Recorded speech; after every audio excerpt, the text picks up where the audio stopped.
Welcome all. तो हम पढ़ा रहे थे बल एवं गति के नियम। तो इसके नेक्स्ट पार्ट में देखते हैं। क्वेश्चन नंबर है 5th।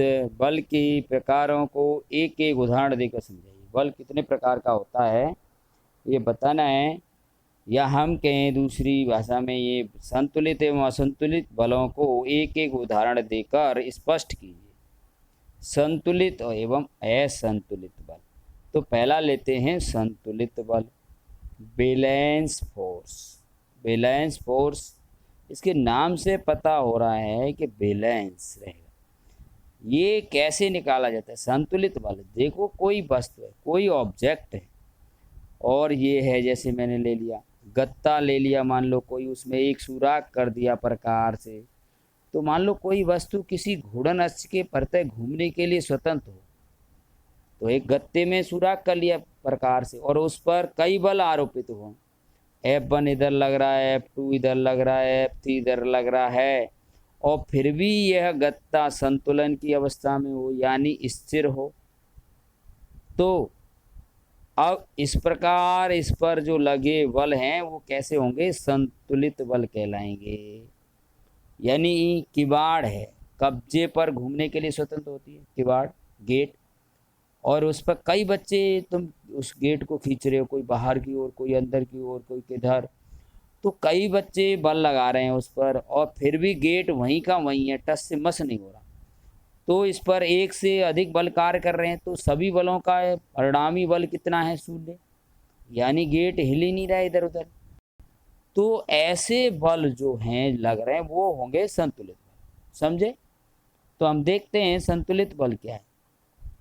यदि किसी वस्तु पर लगने वाले सभी बलों का परिणामी बल 0 हो, यानी एक वस्तु पर 2 या 2 से अधिक बल लगे, कई बल लगे ऐसे कह सकते हैं, और फिर भी वह बल है संतुलन की अवस्था में, इसका कह सकते हैं हम, उनका जो बल लग रहे हैं उनका परिणामी बल कितना है? 0 है।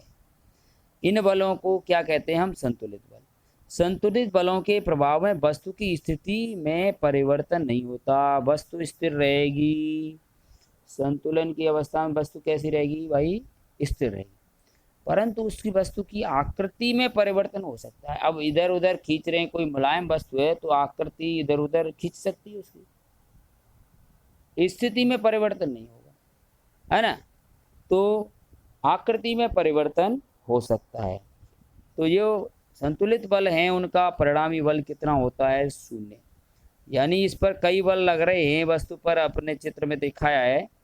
तो ये यहाँ पर सभी बल हैं, एक F1 है, F2 है, F3 है, इनको सबको जोड़ें तो इनका नेट बल क्या होगा? 0। इसीलिए तो वस्तु स्थिर है।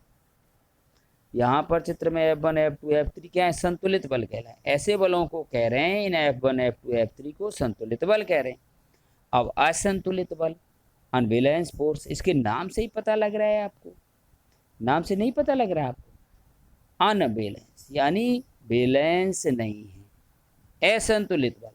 तो हम देखते हैं, जब किसी वस्तु पर कार्यरत अनेक बलों का परिणामी बल 0 ना हो, यानी कोई वस्तु है, जैसे ये है, किसी घूर्णन अक्ष के प्रत्यय घूमने के लिए स्वतंत्र है ये, इसके, और इस पर 2 या 2 से अधिक बल कार्यरत हो रहे हैं, और बल के प्रभाव में ये वस्तु स्थिर नहीं, इधर उधर गति कर रही है। तो ऐसे बल क्या कहलाएंगे?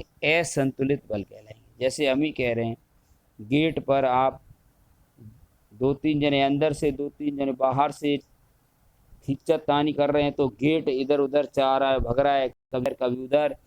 तो इसका मतलब गेट गतिशील है।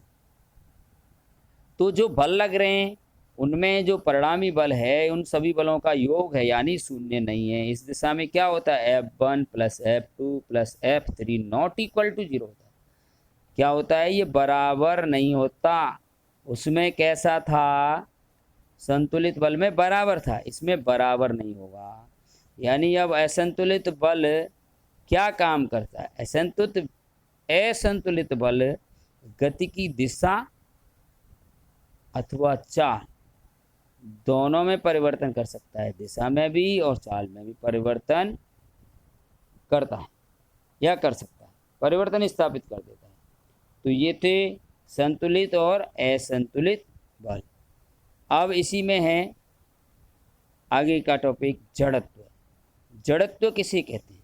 जड़त्व ये क्या होता है?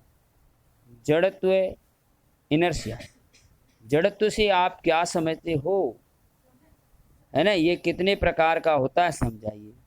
जड़त्व इनर्शिया वस्तुओं का वह गुण जिसके द्वारा वे बाह्य बल की अनुपस्थिति में अपनी विरामावस्था में या समान गति की अवस्था में बनी रहती हैं, जड़त्व कहलाता है। यानी आप देसी भाषा में समझिए, जड़त्व वह गुण है वस्तुओं का जो वस्तुओं को यथास्थिति में बनाए रखता है। जैसे कोई वस्तु स्थिर है भाई, तो वो स्थिर ही बनी रहती है जब तक उस पर कोई बाह्य बल ना आरोपित हो। और समान गति से चल रही है कोई वस्तु, तो समान गति से चलती ही रहेगी जब तक कोई बाह्य बल न लगाई है। तो ऐसा वस्तुओं में गुण मिलता है। इस गुण को ही हम क्या कहते हैं? जड़त्व कहते हैं। वस्तुओं का वह गुण जिसके कारण वो यथास्थिति में बनी रहती हैं, ऐसा कह सकते हैं, जड़त्व कहलाता है ना? यानी वस्तुओं के यथास्थिति में बने रहने के गुण को जड़त्व कहते हैं, ऐसे कह सकते हो। या अभी बताया, ऐसे कह सकते हो। वस्तुओं का वह गुण जिसके द्वारा वे बाह्य बल के अनुपस्थिति में, बाह्य बल नहीं लगना चाहिए, बाह्य बल लगेगा तो जड़त्व काम नहीं करेगा, में अपनी विरामावस्था अथवा समान गति की अवस्था में बनी रहती हैं, जड़त्व कहलाता है।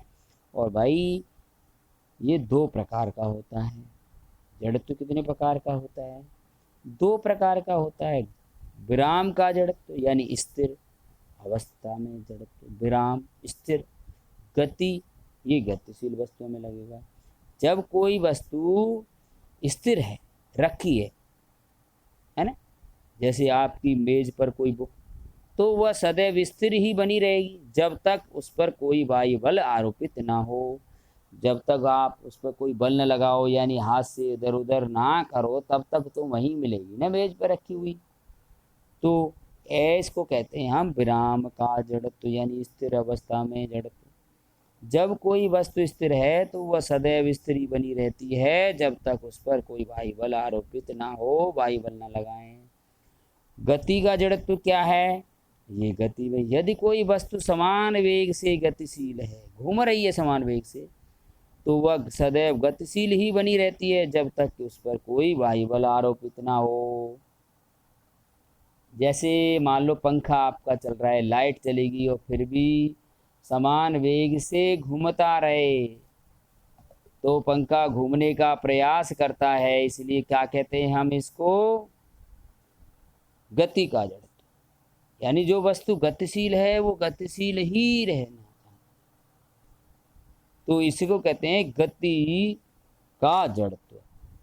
तो इसको साफ साफ नोट करेंगे, और जिन्होंने नोट नहीं किया है वो पिछले वीडियो देखकर, पिछली वीडियो वो कहाँ मिलेंगी? प्लेलिस्ट में मिल सकती हैं।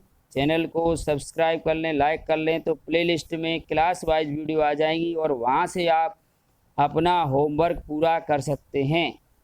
क्योंकि सर हमारी रह गई हैं, तो वहाँ से सब्सक्राइब करके चैनल को वहाँ से अपना होमवर्क पूरा रखें। Thank you, have a nice day. मिलते हैं नेक्स्ट वीडियो।